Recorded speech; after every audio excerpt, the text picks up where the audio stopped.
since Richard already briefly introduced our panelists, and since time is short, I think I won't spend our time doing that, but people who are interested can look at our website to read everyone's biographies in full. And with that, once I see everyone, we have Chair Yellen, Sarah, and Jay. Great. So I think we can just get started now. So thanks to everyone, all our panelists, for joining us here today. This is just a question for everyone. We can go in turn. Gene already laid out a bit what he viewed as some of the challenges, but I was hoping to set the scene for our discussion. You could each spend just a couple of minutes talking about what you see as some of the primary challenges facing low and moderate income communities today, and what prevents these communities from thriving. And if you could, can you also address whether the COVID-19 pandemic has changed your understanding of the challenges facing these communities? Janet, why don't we start with you?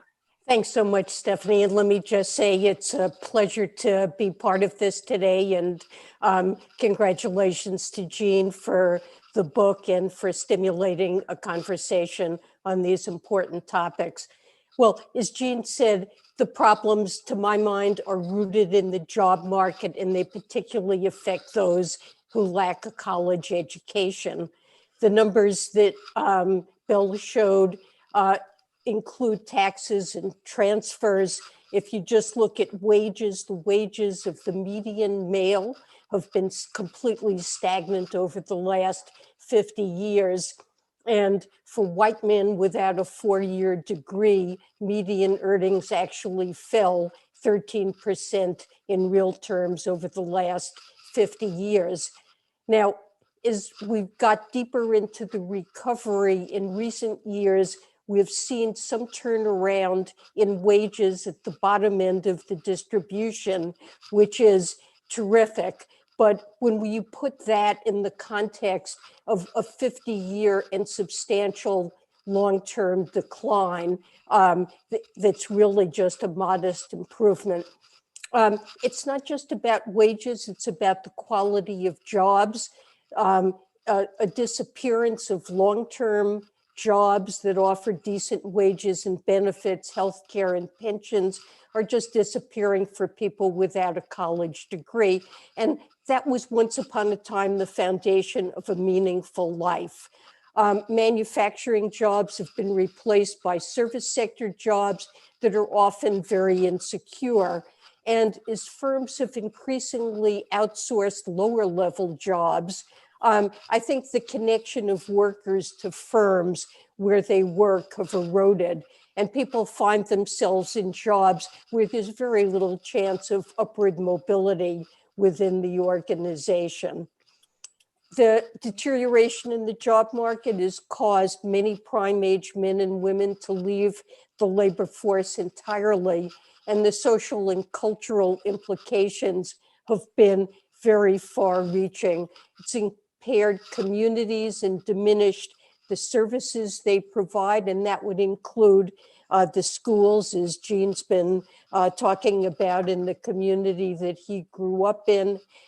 Maybe more importantly, this goes beyond money. We've seen a breakdown in marriage and family stability, in ties between particularly men and their children, and a real sense of despair, a loss of meaning, dignity, and pride that really comes from having meaningful work, a sense of hopelessness that the next generation, that intergenerational mobility is declined, and the data is certainly consistent with that. And with poorer prospects, it becomes just harder to send kids on to college or to get additional education. And so inequality is producing gaps in educational achievement that tend to widen over time. And then on top of all of that, we have the opioid epidemic, increased pain levels, and increased deaths of despair. So it's a bad set of... Yeah, you've painted a very grim picture for us. Sarah, do you have anything you want to add to that? Yes, and again, thank you for doing this, Stephanie. Great to see you, and it's good to be on this with Janet and Jay. Let me just add that pre-pandemic, even before the pandemic, there was really a notable and significant inability to save for economic hardship. So just to review kind of where we were pre-pandemic, and then, indicate that that the pandemic has really tipped over already a teetering middle class into much greater hardship. I just want to remind listeners that almost 1 in 4 Americans had less than $400 in savings. 1 in 3 Black households had 0 assets. Again, pre-pandemic, 17% of Americans couldn't pay their current monthly bills in full. And we know from a Pew Research study that 27% of Black adults have an emergency fund sufficient to cover 3 months of expenses.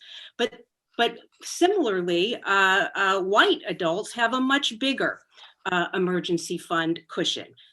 Their cushion for 3 months is approximately, they have a 53% of white adults have that cushion. So we see also pre-pandemic a racial gap. So what essentially has happened with the pandemic is it has tipped this already set of fault lines into much greater hardship. And incidentally, I've done just a little deep dive into 2 sources of kind of where that hardship lies right now. I had a discussion actually with a food bank. Okay, so a food bank right now, and this is a local one, is extensively stretched resource-wise. So one food bank I spoke to had about 3,000 households pre-pandemic coming in for food. That number in 1 month grew from 3,000 to 4,200 households a month. So this is again a significant, a 40% increase. This is just one food bank, but essentially a food bank in a fairly affluent area. When I spoke to that food bank, learned also that they had, because of the pandemic, removed eligibility requirements. So pre-pandemic, there was a certain level of eligibility. Because of the pandemic, took eligibility requirements off, and with those eligibility requirements even removed, saw such a significant jump. Another interesting sort of ground level data point, Stephanie, that I'll end with is if you overhear what kind of calls are coming into a congressional office, say, you will hear essentially different buckets of concerns. You hear, of course, about these overdrawn food banks. You hear about food insecurity, but you're also hearing people calling in for help with evictions, with debt collection calls that they're getting, and car repossessions. So the number of calls that have increased from people with those kinds of concerns has vastly increased. And then, a final category of calls has to do with calls, people thinking that there is another stimulus coming. I haven't received my second stimulus check yet. When would that be coming? And of course, we know that there has been no legislation for a second stimulus check. So on the ground, seeing really quite a teetering set of challenges for people. Thanks for that perspective. Jay, do you have anything else you want to add here in terms of the causes, the challenges? Sure. First, I'd just like to thank you and Belle for organizing and having me here, and thank Jean for inviting me to that symposium back at Yale 18 months ago or so. I really commend the book to people. It's an interesting book to read.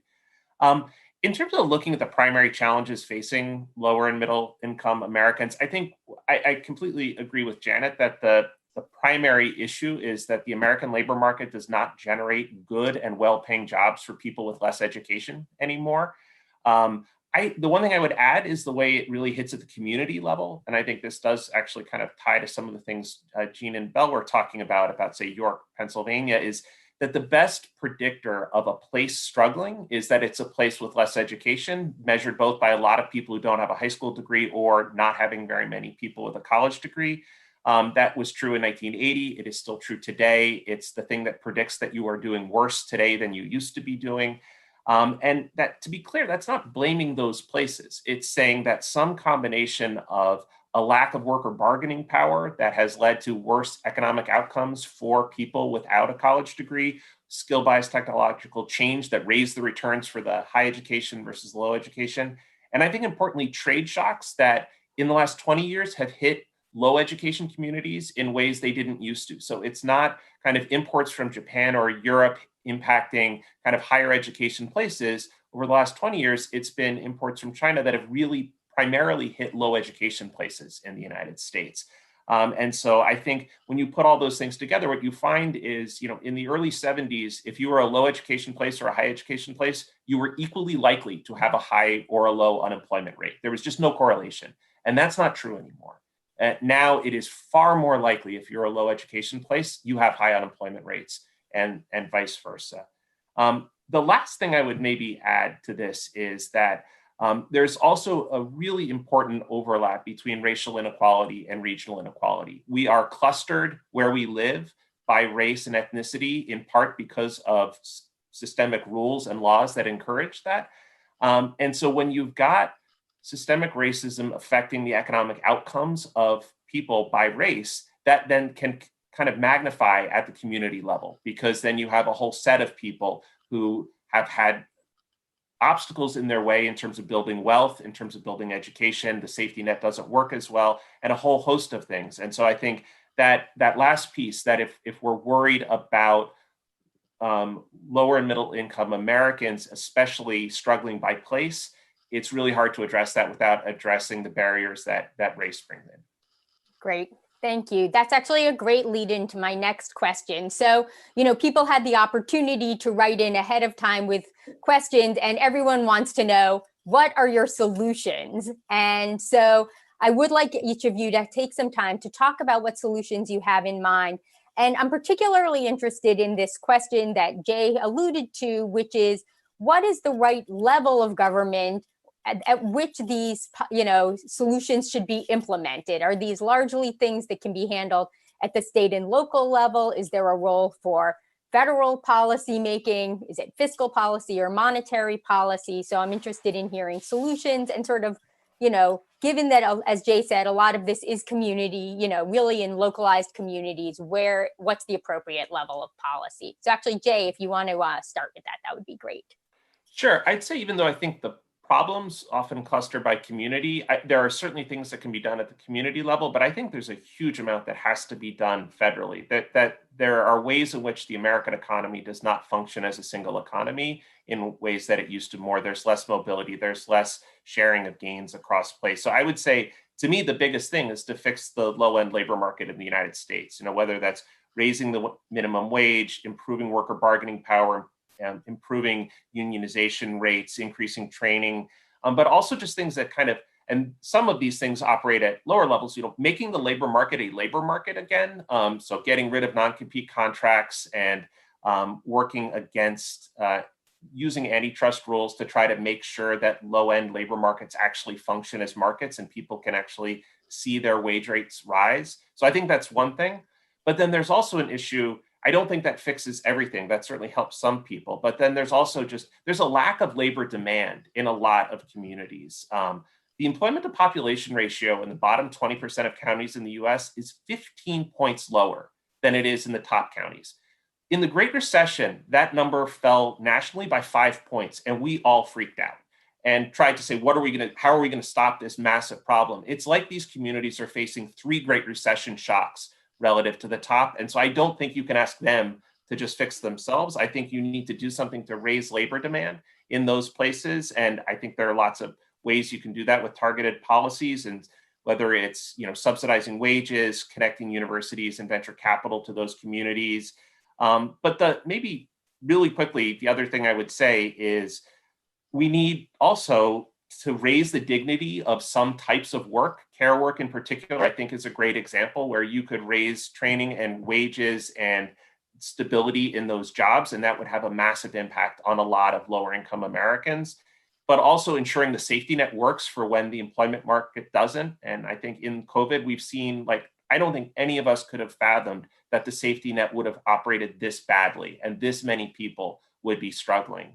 I think it's 1 in 5 families with kids say they don't have enough money to feed their kids over the summer. And that's just shocking. And then lastly, and I'll leave this more for the other participants, but we need better countercyclical policy. The low-income Americans and low-education Americans get hit harder in recessions. And as recessions linger, they get hit hardest. And so we need to do everything we can with both monetary and fiscal policy to try to stay out of persistent holes in the economy. And to Sarah's point right now, we need to do something to make sure we get out of the hole we are in right now as fast as possible, because it's the most vulnerable who struggle when we do. And that's absolutely a federal issue, not state and local. Yep. All right, Sarah, do you want to pick up from there? Sure, and I would agree with everything Jay said. The only thing I would fill in is, I think that we could be looking at our safety net rules a little more closely now. For example, if you look at, say, the Social Security asset limitations. Right now, they are, we have asset limitations of $2,000 for an individual, $3,000 for a family, which means, of course, that if you have assets exceeding those amount, you are not eligible for particular Social Security benefits. And as a result, what we're seeing is that people are spending down their savings in order to get needed benefits. Okay, well, that actually has turned out to, again, present a troubling racial gap, where you see white households really getting more from public assistance programs than Black households. And again, a sustainability to this racial wealth gap. And so I think, for that reason and others, we could be reevaluating the federal rules that are engaged, that are coming into play right now regarding our safety net. Also, I think that in order to help the middle class, we need to help the businesses that they work in and that they actually start.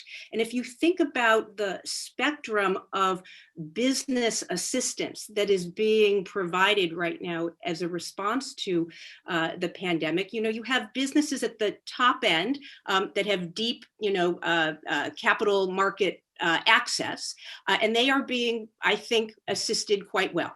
And you have at the other end of the spectrum very, very small firms that tried to take advantage, and some fortunately did take advantage of the Paycheck Protection Program, and those firms have had some assistance. And in the middle, of course, there's been an attempt to kind of figure out how to capture kind of these middle-sized businesses. But what is happening is that we are losing a lot of small businesses. And that is actually an important driver in our economy. And if we are not paying attention to the evenness, I would say, of the assistance that we're providing businesses, I think we are going to lose, we're going to lose the ability to actually rebuild a middle class. Thank you. Janet, do you want to talk a little bit about what the solutions you see? Sure. And I agree very much with the points and suggestions that Jay and Sarah have made. I would emphasize investment in human capital is critically important to creating a better job market. College, access to college is tremendously important. The divide in wages between and employment growth between those with a BA or more and without is only grown over time. And college enrollment has increased steadily, but actually college completion rates remain very low. And I think the college dropout problem is something that needs to be addressed. Nearly half of all students that matriculated a four-year institution fail to complete their degrees within 6 years. But we need to attend to how to create a rewarding work life for those who don't get a BA. And many other countries do this much better than we do in the United States. In many European countries, where the same forces are at work, we haven't seen the same erosion in the quality of life. And so I think thinking about training and reskilling for people who don't have college degrees, I think community colleges can play a very important role in providing accessible and flexible post-secondary education and mid-career training. I've seen many examples in recent years of partnerships between community colleges and businesses where students in programs are linked to jobs and employers. I think there's role for apprenticeships, for retraining programs.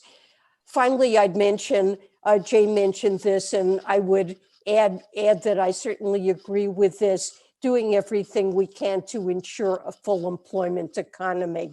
And the Fed's recent enunciation of a new framework for monetary policy. Employment's always been important, but it is yet more important in this framework. And I think what we've seen during this expansion, when you think about the fact that unemployment fell to 3.5%, a 50-year low, and we didn't see inflation pick up at all. And it drew people into the labor force who had dropped out. I think trying to achieve a full employment economy is critically important to bring people back into the labor market, to create the networks, the training that will reconnect them with meaningful work. Great, thanks. I'm glad you brought that up. That saved me from having to ask you. So I think it's time now when we're supposed to turn to questions from our viewers. And luckily, one of the questions that we received was also already on my list of things to ask that we hadn't gotten to. So, I think one of the questions is, in some ways, I think all of us a little bit know the answers to some of these questions. We know that jobs are very important. And the question is sort of, what's been holding us back in this regard, do you think? Like, why haven't we made more progress over the last decade or so along these lines? Are there policies or politics that have contributed to our inability to make progress? And, what are some things that could change that? Sarah, do you want to, that's a tough one. I don't know. Does anyone want to jump in here? Jay, are you? Sure. I would say, I think one thing that held us back, especially when we think about the regional issues, is a belief that the US labor market worked, and that a belief that mobility takes care of things, and that, yes, shocks happen in places, but then places either places rebound or people move, and that all works out fine. And I really do think some of it is just a lot more attention to thinking about the problem and looking at the data and realizing that that's just not a good way to think about the economy, that the economy doesn't heal itself. Even if it's healed at the national level, it's not healing itself everywhere or for everyone. And so we need to do something about it. I think in terms of the other reason why not is, I think there's a huge amount of skepticism about some place-based policies. I think there's a view that they get captured quickly by politics, and that they just reward rent seeking, and they don't really help the people that need the help. And I think that's actually accurate when you look at many of the policies that have been tried. And so I think one of the issues is trying to find the policies that work better. I think there are policies, it requires some work. But I would say the other thing is, I think there's also, in some parts of our politics, a deep skepticism about the view that the government should do something to help the economy or help people, and the view that, no, just let the economy do it on its own. And so that skepticism, I think, often kind of rears up when you're in a recession and people say, no, we did one thing first, now we should just let everything play out, instead of recognizing, no, we're still in a deep hole. Right now, there are over 11 million fewer jobs than there were in February. We should be doing something about that. We can't just say, oh, let's let the economy run. And so I think there has been a view sometimes in parts of our political spectrum that you don't want to have a strong safety net. You don't want the government doing a lot of things. You just want to get out of the way. And I think that does sometimes stop us on our countercyclical policy, and it sometimes stops us from investing in communities that really need help. Thanks. Another question that we've gotten is actually something Janet alluded to, which is, what can we do to shift the mindset of who is a valuable worker? What is valuable work? I mean, I think this is something that has struck all of us, in the pandemic, as, we've seen these essential workers who, work in, I think, occupations that previously received very little respect, are not well compensated, where the working conditions are often very difficult. And so I think a question of sort of how has occupational segregation sort of contributed to these problems, the lack of education, and what can we do to sort of improve these jobs and sort of revalue them? Anyone want to? Sarah, are you? Sure, yeah. So, one of the things that we've lost, I think, is this notion of you having a social safety net that promotes resilience, right? So we think, that the economy is going to just somehow magically turn on again without any sort of lubrication, so to speak, as if it is this on-off switch, and sometimes it's down and sometimes it's up, and we just need to go through those changes. And it turns out that really there are these contextual features that come out through the way we have set our rules and the way we have set our policies, and the way we invest in the delivery mechanisms for the way in which these assistance is provided, and then of course discrimination, right? And all of these forces really are forces that remove the ability of an economy to bounce back. It removes the ability of an economy to be resilient, and we have not paid attention to those sufficiently. We have, in essence, and I really don't want to say we, but I think that, in particular, we've seen this in the last administration, a complete hands-off approach on what the context is for promoting resilience. And because we haven't promoted that resilience, we don't have the ability, we aren't seeing the ability of people and firms, when they are knocked down, to immediately stand back up. And I think that is kind of an overall a picture that we have to, keep in mind in terms of, the issues that, the questions about what are we going to actually do to create a, more dignity in jobs and be able to value jobs more. I mean, of course, we have to, we have to look at the structures that have been put in place. There was a really interesting piece a while ago, I remember, that Neil Irwin did at the Times, where he tracks two janitors, right? And he sees how these two janitors, one ascended to actually become almost somebody in the C-suite, and another stayed a janitor. And one was a janitor, from years ago at Kodak, and the other was a janitor who worked for Apple. And of course, the difference between the mobility of the two janitors had to do with the fact that that Apple had outsourced its janitorial work, so that a janitor who worked for Apple was probably always going to remain a janitor, could not aspire to be in the C-suite of Apple because he or she wasn't an employee of Apple. So there's a lot of structural issues in the way businesses have organized themselves, and of course they're responding to various incentives and rules that have been set out by policy, but these have made a difference in the ability of people to be mobile. Great, thanks. Janet, did you want to chime in here? We have time for like a couple of last minute comments. I'll just add one thing to this conversation. I found very interesting the research of Daron Acemoglu at MIT. And one thing he's pointed out is that our tax code is full of incentives for investment in physical capital. and we're really subsidizing automation, and often automation that is not all that productivity improving for the economy as a whole, but that does a lot to take away job opportunities. We tax labor very heavily.